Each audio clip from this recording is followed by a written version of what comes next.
नमः। श्री सरस्वती नमः।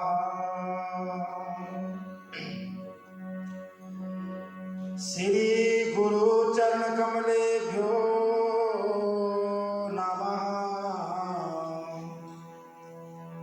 श्री मातृ पितृ चरण कमलेभ्यो नमः।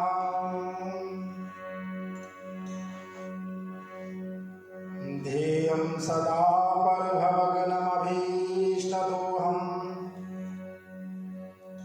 तीर्थास्पदं शिवविरञ्चनुतं शरण्यम् प्रीत्यार्तिहं प्रणतपालभवाद्यपोदम् वन्दे महापुरुषते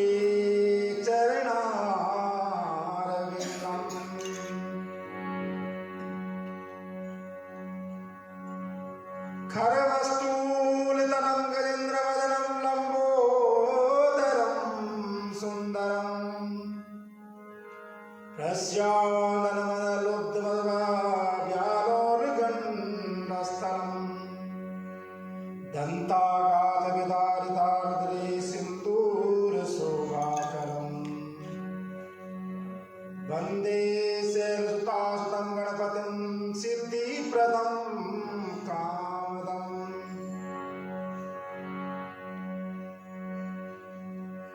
कान्तिः शितामृतलिन्दतुषारदेन्दो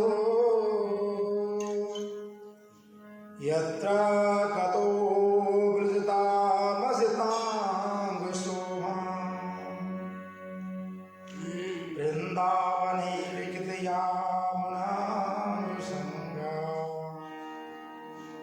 श्रीराधा मुकुन्द युगलम् तदहं नमामि। यत्रैव गंगा यमुना त्रिवेणी गोदावरी सिंधु सरस्वती च सर्वाणि तीर्थानि वसन्ति तत्र यत्र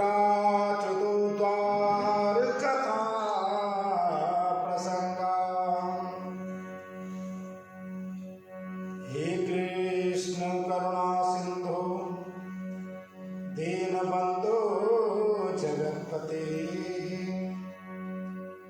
गोपेश गोपिकांत राधाकांत नमोस्तुते। तप्त कांचन गौरांगी राधा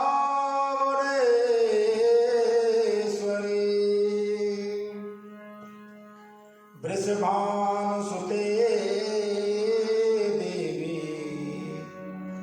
प्रणमामि हरिप्रिये। वाञ्छाकल्पतरुभ्यश्च कृपासिन्धुभ्य एव च पतितानां पावनेभ्यो वैष्णवेभ्यो नमो नमः।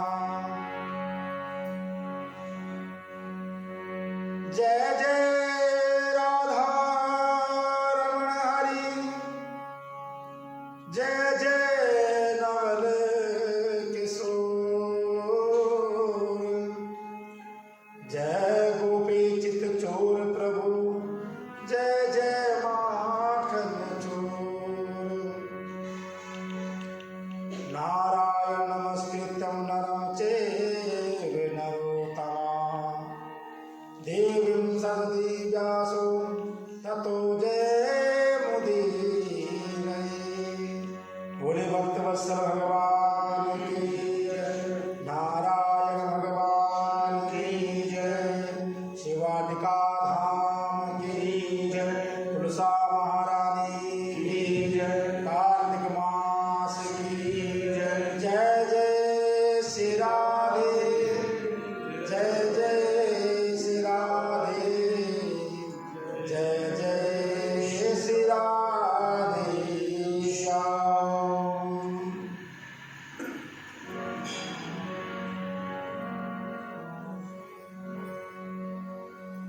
परम मंगलमय अकार करुणावृणालय भक्तिवांचल कल्पतरु तरदति विद्य पीतांबरधारी भगवान नारायण प्रभु के चरणों में कोटि कोटि प्रणाम करते हुए देव प्रांगण में समस्त उपस्थित प्रतिष्ठित देव स्वरूप के चरणों में बारंबार कोटि कोटि नमन। देवालय पहुंचे सभी भक्त वृंद माताओं बहनों भाइयों, हमारे पूजन मित्रवृंद, आप सभी को व्यासपीठ से जय श्री राधे, जय श्री श्याम।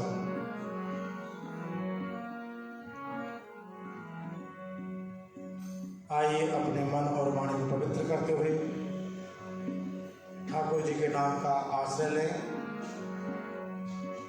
फिर अग्र कथा में प्रवेश करें।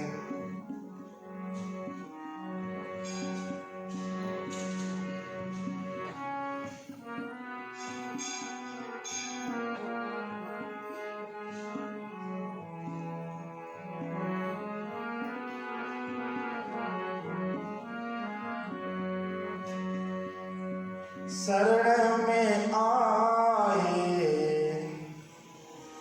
हैं हम तुम्हारी, दया करो ये दयालु भगवन। शरण में आए हैं हम तुम्हारी, दया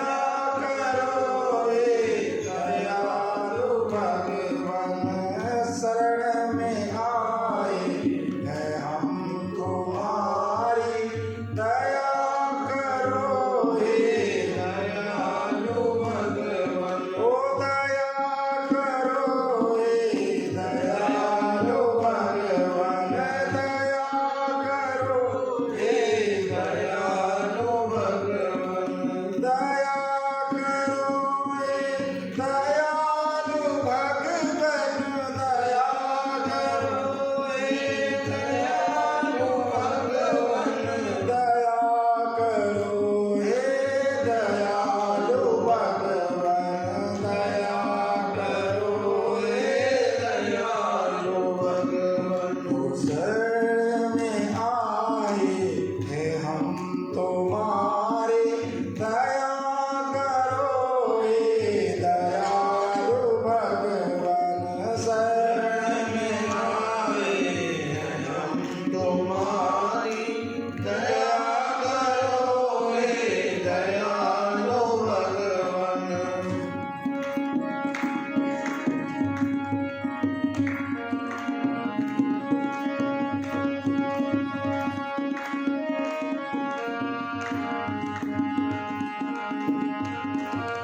तुम्हारी दया करो हे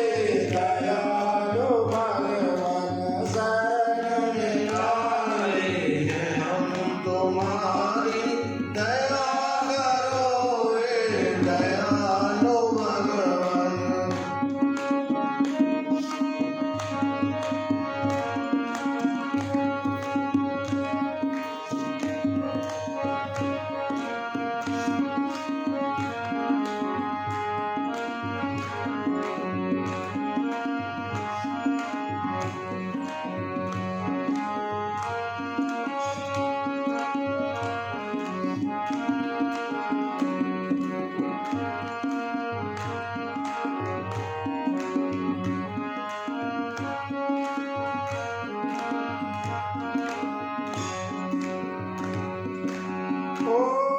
पूरे जो हैं हम तो हैं तुम्हारे, पूरे जो हैं हम तो हैं तुम्हारे, भले जो हैं हम तो हैं तुम्हारे, भले जो हैं हम तो हैं तुम्हारे, पूरे जो हैं हम तो हैं तुम्हारे, पूरे जो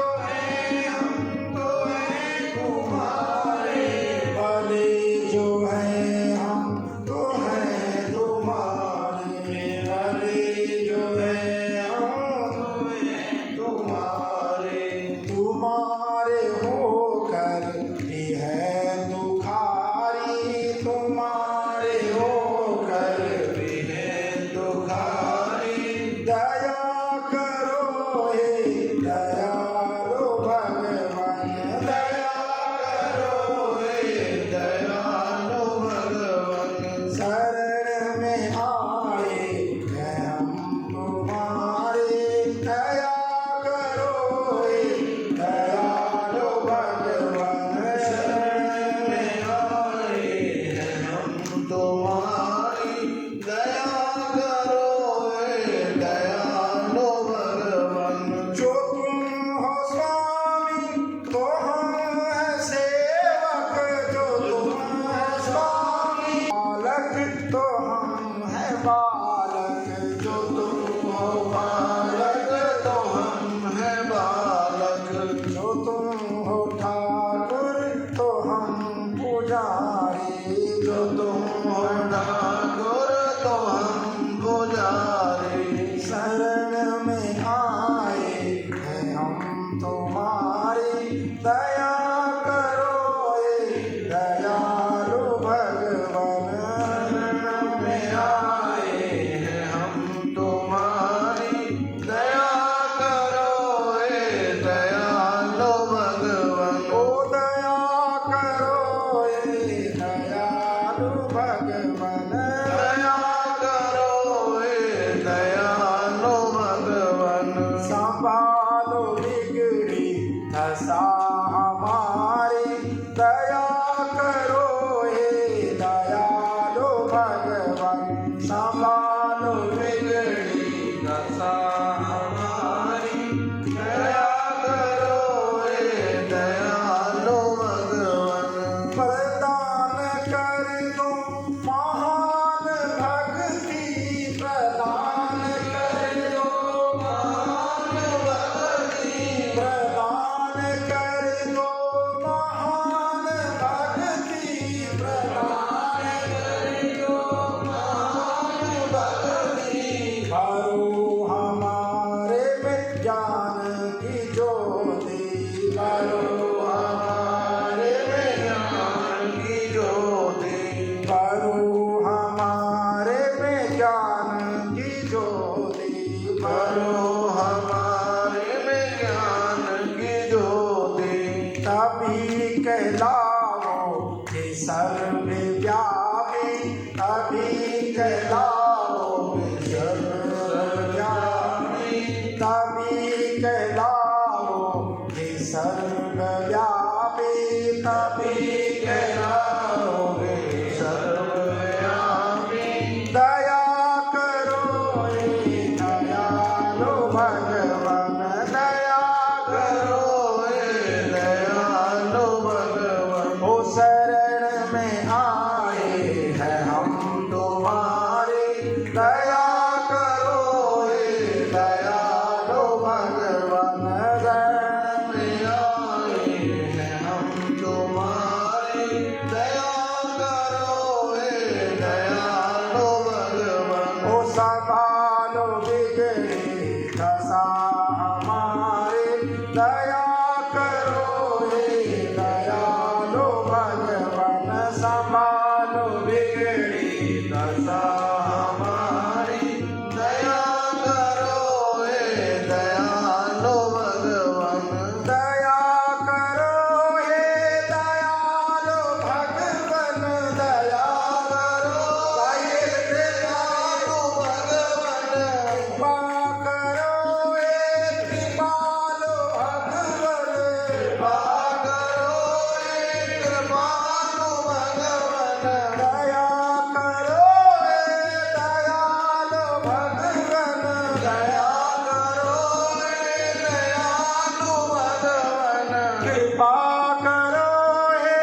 शरण में आए हम तुम्हारे, दया करो हे दयालु भगवान।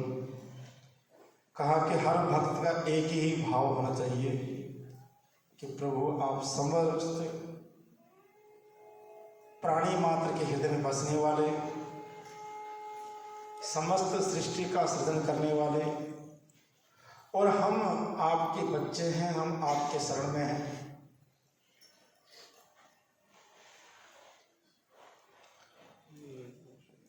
भगवत गीता में यही चीज बताई गई है कि परमात्मा का रूप अनेक है। हम भगवान की पूजा करते हैं, अलग अलग रूप में पूजा करते हैं, अलग अलग अवतारों की पूजा करते हैं, पर लेकिन पूजन का जो महत्व है वो दो तरह से ही है। कहा कि एक तो निराकार स्वरूप है भगवान का, और एक साकार स्वरूप है। अब निराकार में एकदम जाना बड़ा मुश्किल है। वो तो एक सही गुरु के सानिध्य में रह करके या संरक्षण में रह करके ही हम उस निराकार स्वरूप पर ब्रह्म को जान सकते हैं। लेकिन उसमें भी अगर हम योग साधना के द्वारा षट चक्र का ध्यान करके हमारे नाभि मंडल से और ब्रह्मरंध्र तक 6 चक्र है, अगर कोई पढ़ा हो उसको पता होता इस बारे में। अगर कोई योग करता हो तो योग में भी अष्टांग योग है, नवधात्रा की भक्ति कहा गया भगवान की। तो कहा कि परमात्मा को अगर जानना है निराकार स्वरूप में, तो वो योग साधना के द्वारा ही हम उनको जान सकते हैं, षट चक्र का भेदन करके। लेकिन थोड़ा कठिन है, बहुत समय लग जाता है, लेकिन साकार स्वरूप हमारे सामने भगवान है। जो दिख रहे हैं कि भगवान के देखो कितने सुंदर सुंदर हाथ हैं, सुंदर सुंदर मुकुट पहना भगवान, सुंदर सुंदर भगवान के हाथों की उंगली, पैरों की उंगली है। एक एक अंग का हम दर्शन कर सकते हैं, एक एक अंग को देख करके हम कृतार्थ हो सकते हैं। तो कहा कि भगवान की पूजन का विषय जो है 2 रूप में होती है, एक साकार में और एक निराकार। अब जैसे कल हमने कथा सुनाई थी शालिग्राम जी की। शालिग्राम जी को आप चाहे हाथ में इधर घुमा लो, उधर घुमा लो, चारों तरफ घुमा लो, वो निराकार स्वरूप है। उसमें भगवान का मुख नहीं दिखाई देगा आपको, जैसे शिवलिंग में है। शिवलिंग का भी कोई आकार होता क्या? वो तो ब्रह्मांड के स्वरूप एकदम चारों पास एक जैसे ही है। जो हम चौकियां बनाते हैं, उस पर यंत्र की स्थापना करते हैं चावल के द्वारा, या जैसे भी रोले से बनाते हैं, उसमें भी निराकार स्वरूप की पूजा होती है। निराकार से ही, क्योंकि पहले साकार स्वरूप मूर्तियां बहुत कम थी। पहले संत ऋषि वैष्णव लोग भगवान के यंत्रों की पूजा जो शास्त्र में बताए हुए उसके द्वारा जो है पूजा करते थे। अब कई बार कहते लोग, पंडित जी जल में गंगा जल मिला दीजिए, पर कई बार गंगा जल नहीं होता, क्या करते थे? हे गंगे चायमुने सेवा गोदावरी सरस्वती नर्मदे सिंधु कावेरी जलेस्मिन् सन्निधिं कुरु। मंत्र के द्वारा समस्त नदियों का ध्यान करें जल के अंदर। मंत्र में वो पावर है, वो ताकत है कि परमात्मा को मजबूर करते हैं वहां आने के लिए।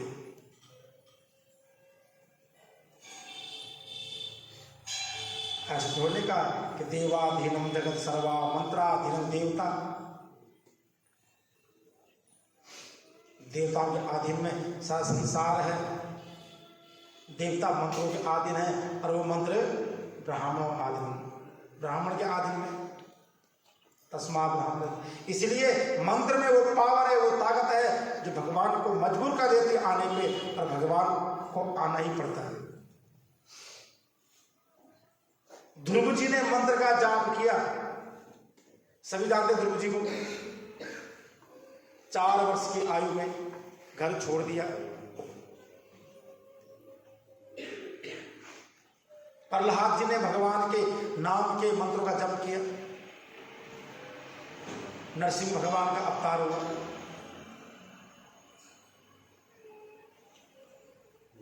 तो कहने का तात्पर्य है कि भगवान की पूजा अनन्य रूप से, लेकिन साकार और निराकार 2 स्वरूप में भगवान की पूजा विशेष होती है।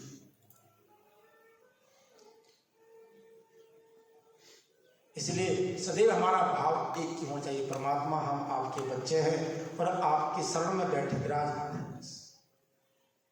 बच्चों से कभी त्रुटियां भी होती है, गलतियां भी होती है, लेकिन परमात्मा उसे माफ कर देता है। जैसे हमारे माता पिता हमें दंड भी देते हैं, कष्ट भी देते हैं, प्यार भी करते हैं, सही शिक्षा देते हैं, हमारी हेल्प करते हैं, वक्त वक्त पर हमारी मदद भी करते हैं।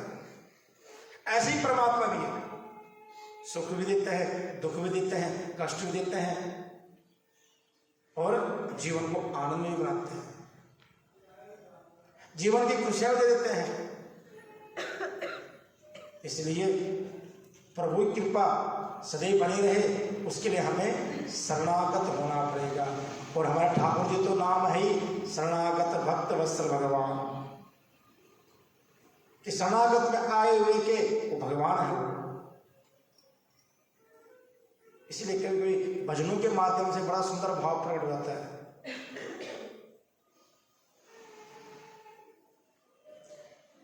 तो कल हम कहाँ थे?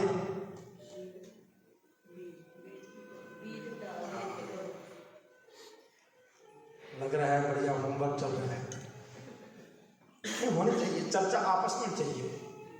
घर जाते हैं, कुछ घर के मेंबर नहीं आते मंदिर में, उनको जाके कुछ 1-2 टॉपिक सुना दो ऐसी कि बेटा ये ऐसा हुआ, वो ऐसा हुआ, आज के समय हमने ये सुना है, तो वो क्या एक बार रिपीट हो जाएगा तो याद रहेगा।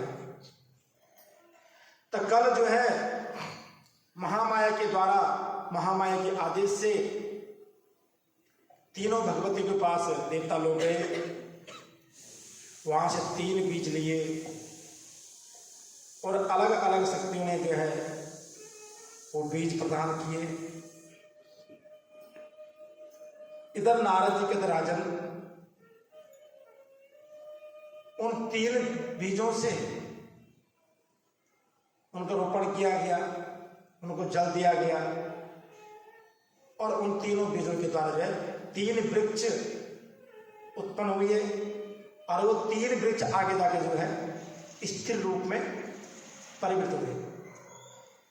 चित्तेभ्यस्तत्र बीजेभ्यो वनस्पतिस्तयो भवन कि धात्री च मालती चैव तुलसी च निपोतमः। कहा कि उन 3 बीजों से 3 वृक्ष की उत्पत्ति हुई है। कौन कौन सी? धात्री सबसे पहले। धात्री किसे कहते हैं?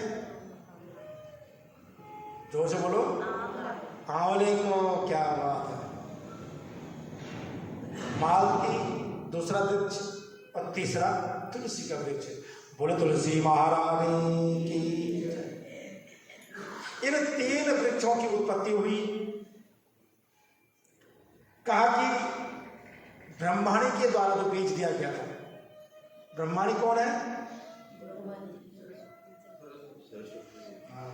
सरस्वती जी। ब्रह्मा जी का नाम तो ब्रह्माणी, जो उनकी पत्नी है? जैसे हम बोले भैया मिसिज ये मिसिज वो, आगे पति का नाम आता, पीछे उनका नाम आता। ऐसे ही ब्रह्मा जी के पीछे ब्रह्माणी का नाम आएगा। तो ब्रह्माणी मां भगवती सरस्वती है। तो कहा कि ब्रह्मांड के द्वारा दिए हुए बीज से क्या हुई? धात्री की उत्पत्ति हुई, आंवले की उत्पत्ति हुई,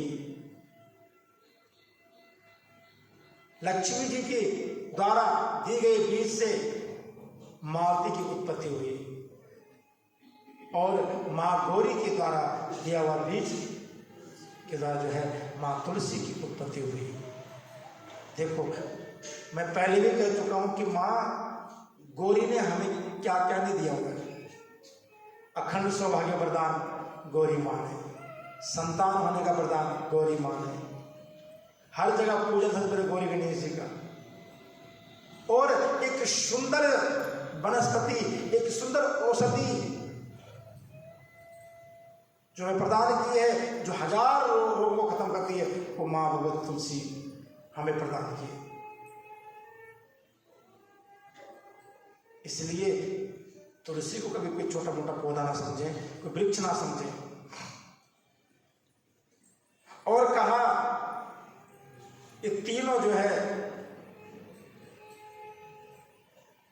वृक्षारोपण किए और इनमें अलग अलग स्त्रियां वास किए और तीनों गुणों वाले अलग अलग थी। तो कहा कि जो वृंदा की दिव्य तेज था वो तुलसी के रूप में प्रकट हुई। तुलसी स्वरूप स्त्री प्रकट हुई, एक मालती और एक धात्री, ये 3 देवियां प्रकट हुई।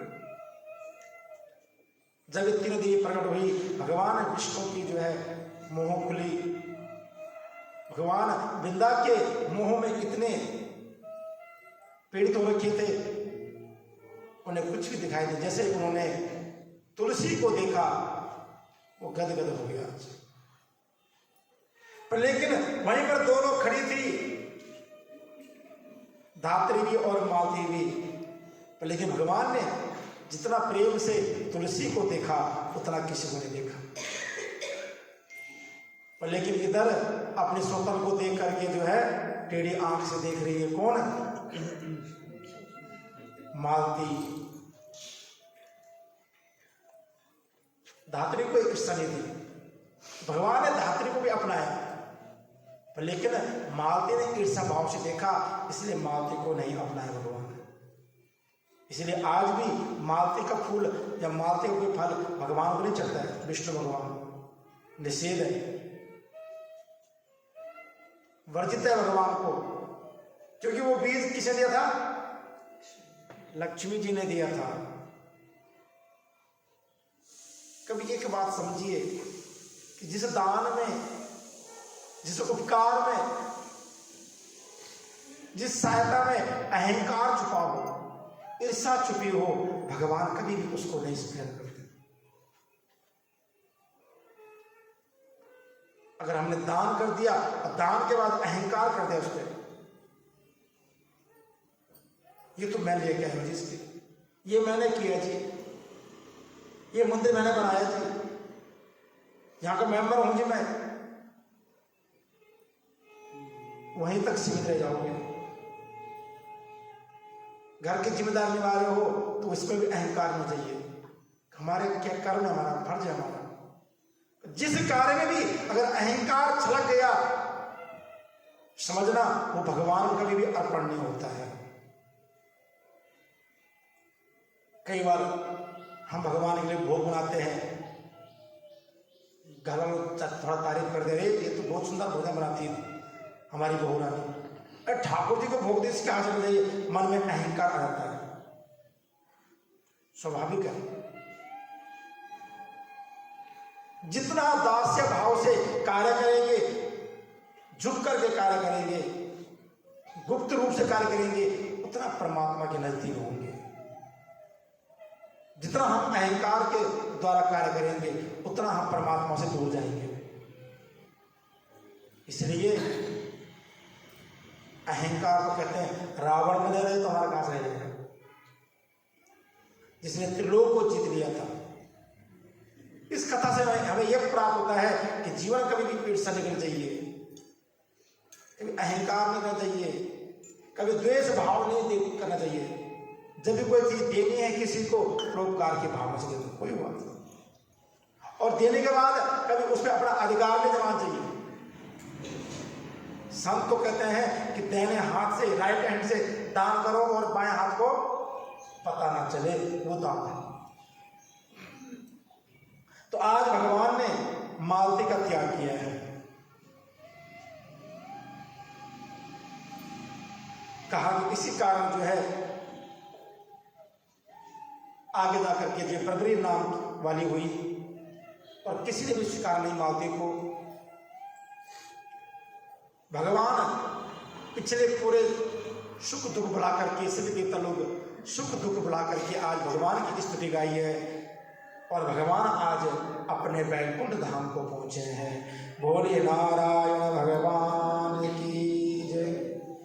कार्तिकोऽध्यापने विष्णु तस्मा पूजा विधीयते,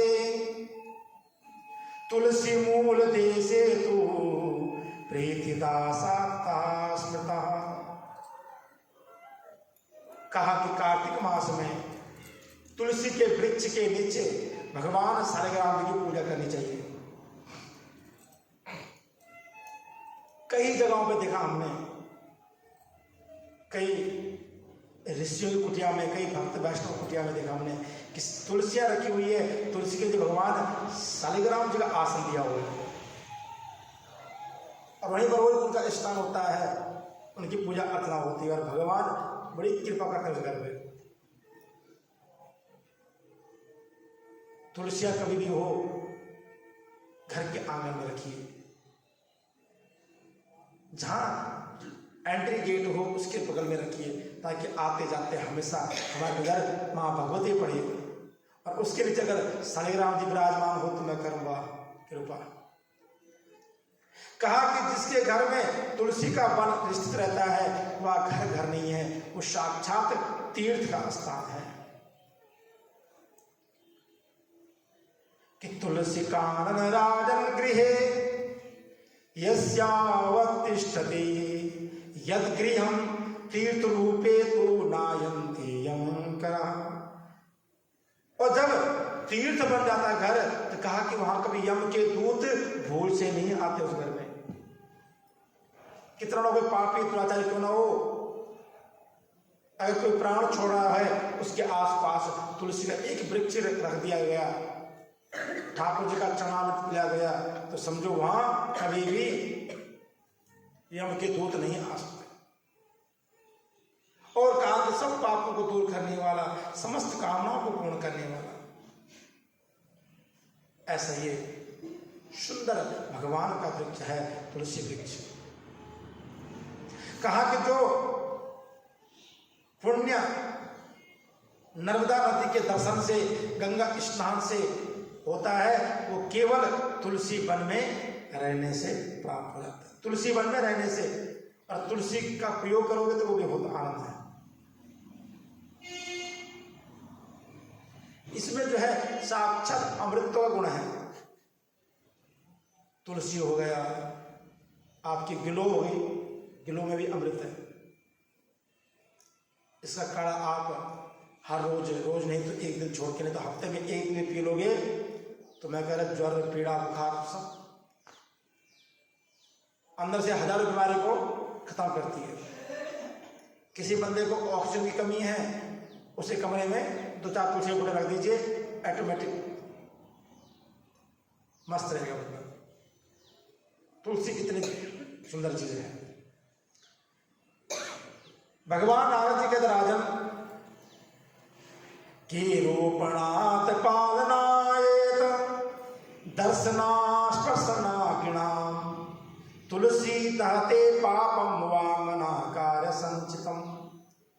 कहा कि तुलसी लगाने से, उसका पालन करने से, तुलसी को सींचने से मनुष्य की वाणी, मन और काया, 3 तरह के जो पाप होते हैं वो सब नष्ट हो जाते हैं। इसलिए अपने घर में, मंदिर में, यहाँ भी कई लोग लगवाते हैं मंदिर में तुलसी, त्रिवेणियाँ।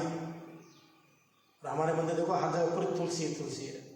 गेट के मुख्य द्वार पे दोनों तरफ तुलसियाँ, पार्क में तुलसियाँ हैं। यहाँ देखो कितने सुंदर खिली हुई है तुलसियाँ, हरी भरी है। और देखो तुलसी कभी एक चीज देखना, कहा कि एक स्त्री होती है ना, फिर एक डांट लगाओ तो तुरंत नाराज हो जाती है, उसका चेहरा उतर जाता है। लेकिन अगर थोड़ा सा उसे प्रेम से बात कर लो, हंस के बात कर लो, वो पल भर में खिल जाती है एकदम। ऐसे तुलसी मैया भी है। एक दिन थोड़ा पढ़ना तो शाम को वो आ जाती है। तो अगर थोड़ा पानी छिट्टा मारो, छिट्टा ही मार दो, वो खिल उठती है 2 मिनट में। ज्यादा पानी देना तुलसी में, ज्यादा पानी दोगे सूख जाएगी। हल्का सा पानी, अगर आप आधा कप भी रोज जल डालते तुलसी में, ठंडियों में आधा कप बहुत है उसी जड़ पे। तो हम लोग क्या करते हैं, लोटे पे लोटा। ये ध्यान रखना चाहिए। मंदिर की तुलसी, हमारे मंदिर में कई बूटे ऐसे हैं जो सूख गए हैं, और वही जल मैंने दिया, वही दूसरे ने दिया, उसी ने तीसरे ने दिया। अब मैं ना पा रही हूँ तो चाहे तुलसी हो, पीपल हो, त्रिवेणी, सब सूख जाती है। इसलिए ध्यान रखें, अगर पहले बंदे ने पहले वहां जल दांत चढ़ाया हुआ है तो वहां पर आप थोड़ा जल चढ़ा दीजिए, आपकी अर्जी स्वीकार हो जाएगी। एक बाल्टी पानी चढ़ाने से नहीं होगा। बढ़िया बात तब होगी जब हम उस वृक्ष की, उस पौधे की केयर करेंगे। तो तुलसी मैया भी ऐसी हमारी बहुत कोमल शरीर की है। इसलिए कहा है कि तुलसी को नाखून से नहीं तोड़ना, दांतों से नहीं चबाना, दांत खराब हो जाएंगे। नाखून से तोड़ने से दोष लगता है। क्या करें महाराज, उसको हल्का से हाथ से तोड़े। देख लो कितनी नम्र है, कितनी कोमल है। नाखून लगेगा तो मां को दर्द होगा, पीड़ा होगी। आपको हमें कोई चुन्नी मारना, आपको कितना दर्द होता है, होता है नहीं होता दर्द? ऐसे मां भगवती तुलसी मैया भी है। अगर हम भाव से उसे एक मां के स्वरूप मानेंगे, पूजेंगे, तो मैं कह रहा हूं पूरी कृपा रहेगी।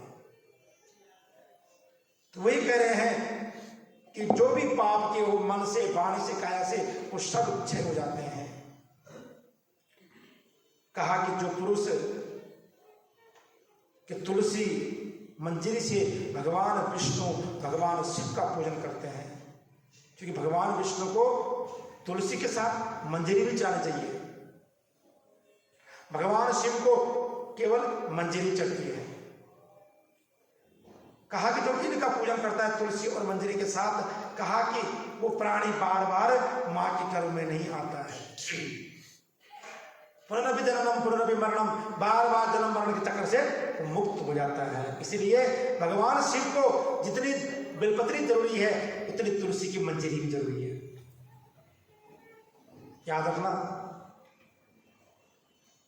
भगवान विष्णु को तुलसी और मंजरी इकट्ठी चलती है, पर भगवान शिव को मंजरी चढ़ा देगा, खाली उसका फूल। अब कभी गणेश जी को मत चढ़ा देना भूल से, ठीक है ना? गणेश जी को तुलसी वर्जित है। कहा कि पुष्कर आदि तीर्थ और गंगा आदि नदी, वासुदेव आदि देवता तुलसी दल में वास करते हैं। तुलसी के मूल की जो मिट्टी है, जड़ की जो मिट्टी है, कहा कोई उसको अपने अंग पे लगा दे तो कभी भी उसकी मृत्यु, काल मृत्यु नहीं हो सकती है। यम के दूत वहां नहीं आ सकते हैं। जो लोग तुलसी काष्ठ, काष्ठ कहते हैं किसको? लकड़ी को। तुलसी लकड़ियां चंदन धारण करते हैं, उनकी देह अगर पाप रहित होगी तो वो पाप मुक्त हो जाती है। मैं पहले भी कथा में कह चुका हूं कि हमारे घरों में तुलसियां सूखती है ना, उसको फेंको मत, उसको छोटे छोटे डंडे बना के एक पन्नी में या हैंड, क्या बोलते उसको आप, लिफाफे में है, कैरी बैग में रख लीजिए संभाल करके। और अगर कोई आस पास कोई रिश्तेदार, कोई ऐसा बंदा पूर्ण होता है उसकी अंतिम यात्रा में और उसके संस्कार में वो लकड़ी चढ़ा के आओ, सबसे बड़ी पुण्य काम हो, क्योंकि तुलसी की लकड़ियां, चंदन की लकड़ियां मोक्षदायी है। आप लोगों ने देखा होगा संस्कार पे वो चंदन लकड़ी आता है खरीद के, और होते कि नहीं होते, असली नकली है, पर लेकिन तुम्हारे घर की जो तुलसी है वो जब सो जाती है उसकी लकड़ी जो है रख लीजिए छोटी छोटी काट करके, और जब कोई ऐसा घटना घटे तो वहां पर जाकर के या बेटे का हाथ किसी हाथ भेज करके चढ़ा के आइए, क्योंकि अंतिम संस्कार में लकड़ी का बड़ा दान है, बड़ा महत्व है। हमारे उत्तराखंड में आज भी ये प्रथा है कि जितने भी जाते हैं संस्कार के लिए हर बंदा अपने कंधे पे एक एक लकड़ी लेके जाता है घर से, क्योंकि वहां शमशान घाट ऐसा नहीं होता है कि वही लकड़ी मिलेगी जी वही सब कुछ मिलेगा, नहीं, वहां तो नदी बह रही है, घाट बने हुए हैं। हमारे यही प्रथा भी सिस्टम भी बना हुआ है कि ब्राह्मणों का घाट अलग है, क्षत्रियों का अलग है, बाणियों का अलग है, शूद्र का थोड़ी थोड़ी दूरी पे बना हुआ है, आधा किलोमीटर नदी बोलो भी छोड़िए, यहाँ घाट एक ही है, जिससे सबका वही होता है। और जितने बंदे घर से जाएंगे अपने घर से जो है लोग लकड़ी ले जाते हैं।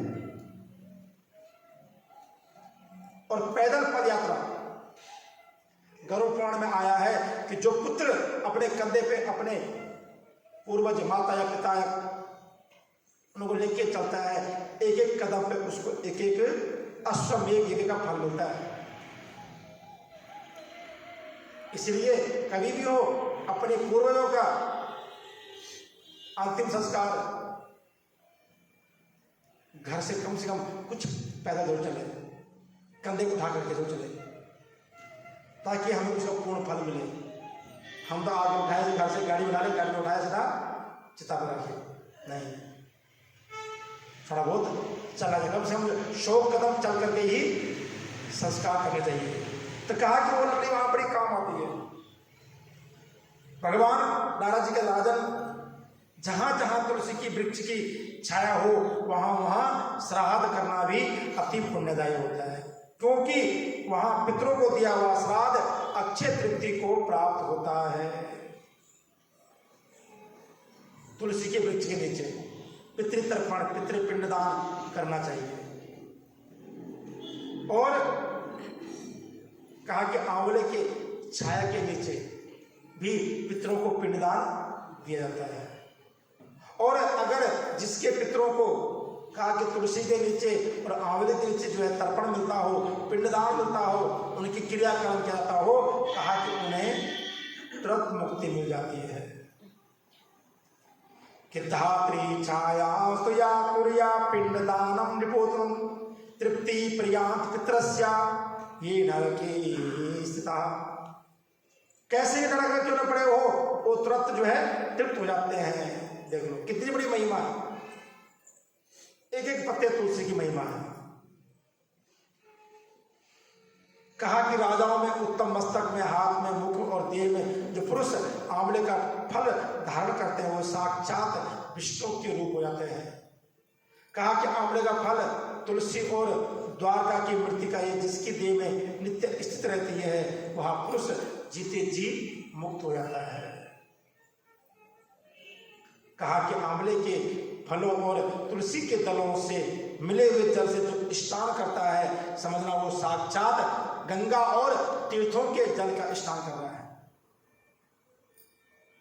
हम में से करता कोई कि अपने नहाने वाले पानी में हल्की से तुलसी का एक पत्ता डाल दिया, थोड़ा आंवले का रस डाल दिया, करना चाहिए। आ रही है आंवला नवमी, आ रही है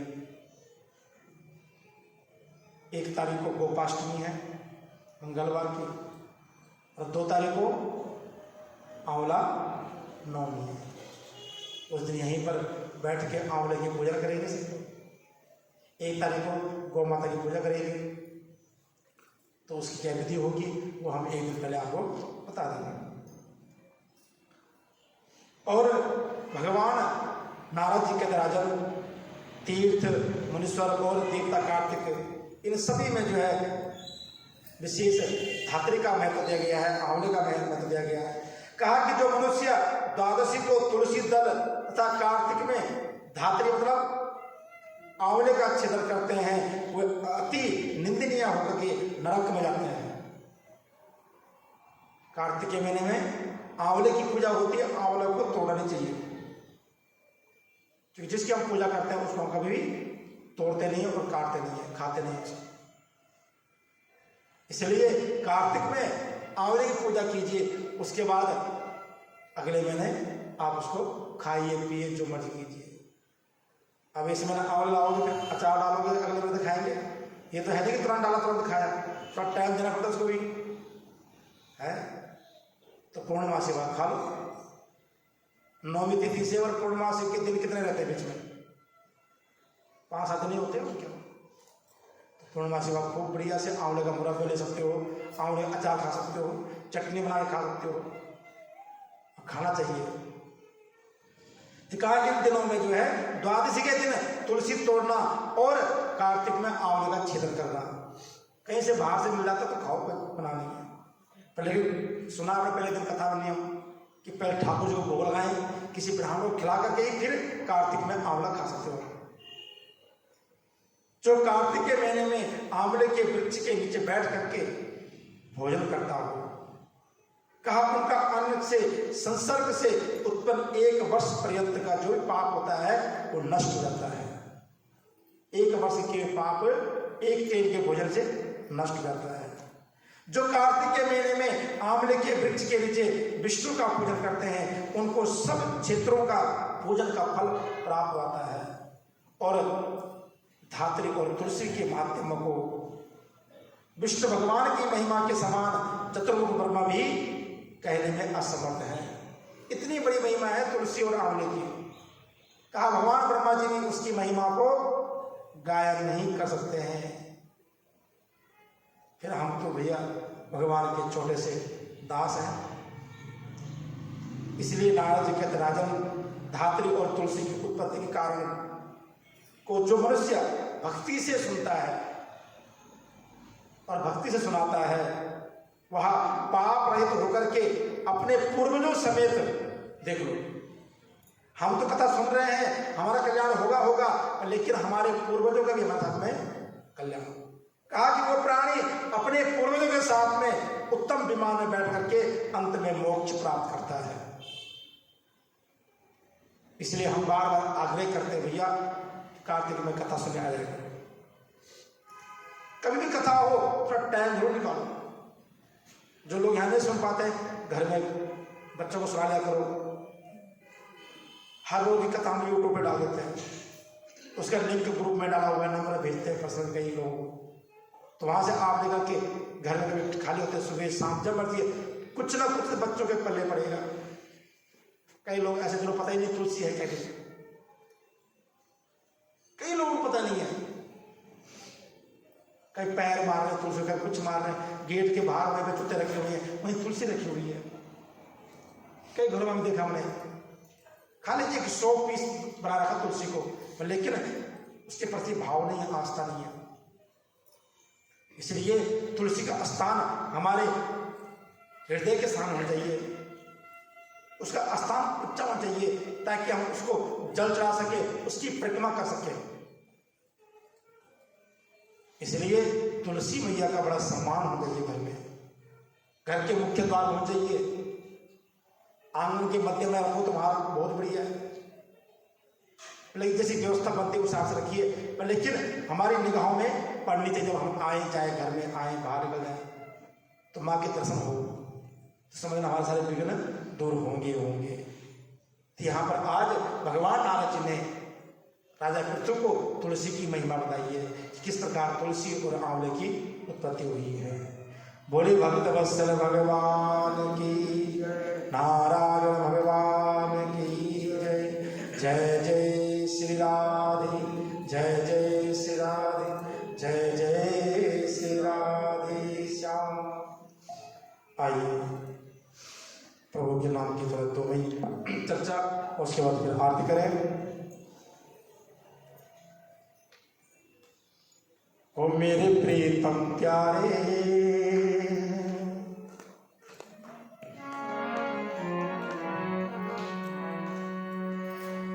हो मेरे प्रीतम प्यारे,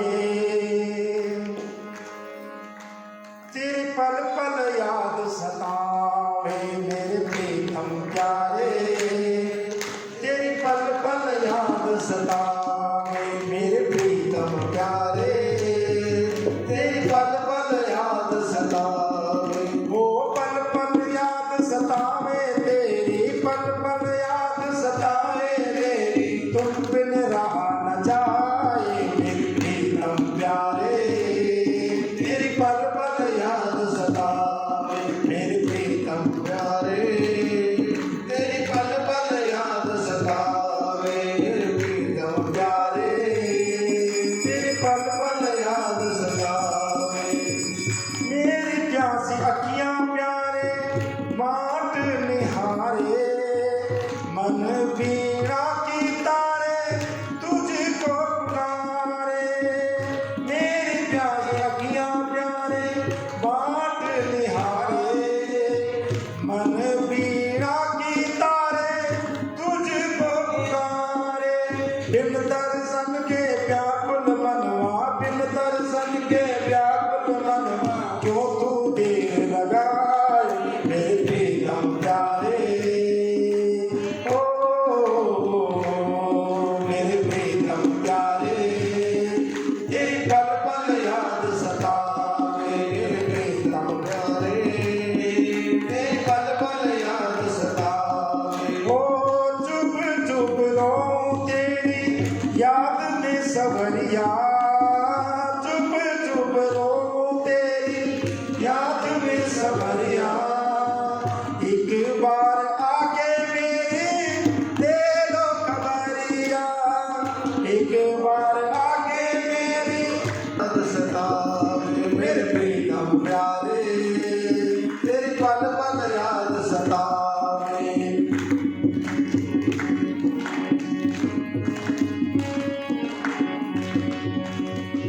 सावरे सलोने तुझ बिन रहा नहीं जाए।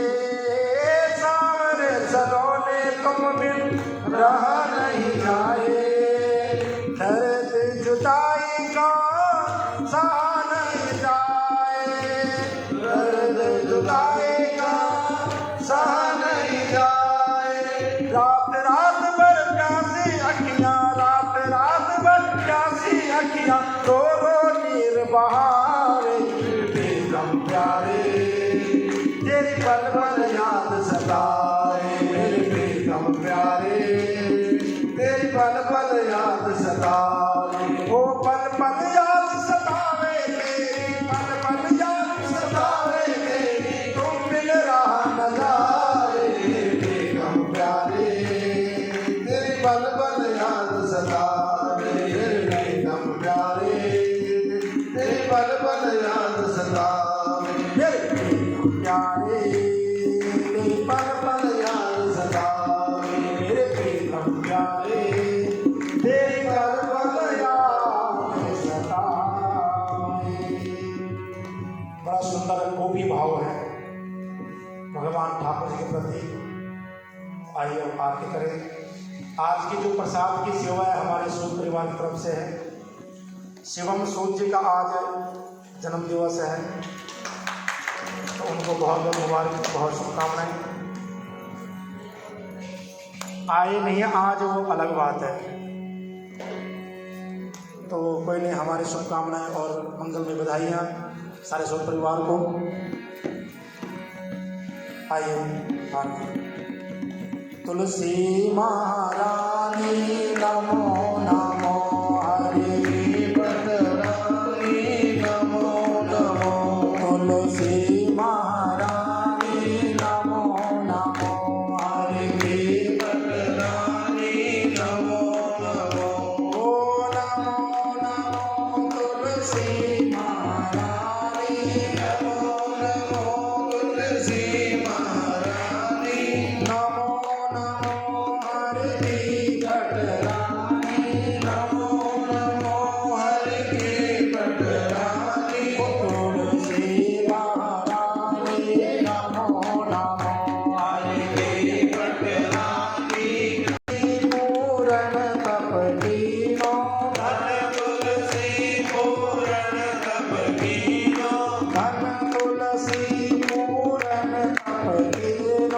सन तुलसी पूरण तप कीनो सारे ग्राम बनी बटरानी सारे ग्राम बनी पटरानी श्री महारानी नमो नमो हरे पटरानी नमो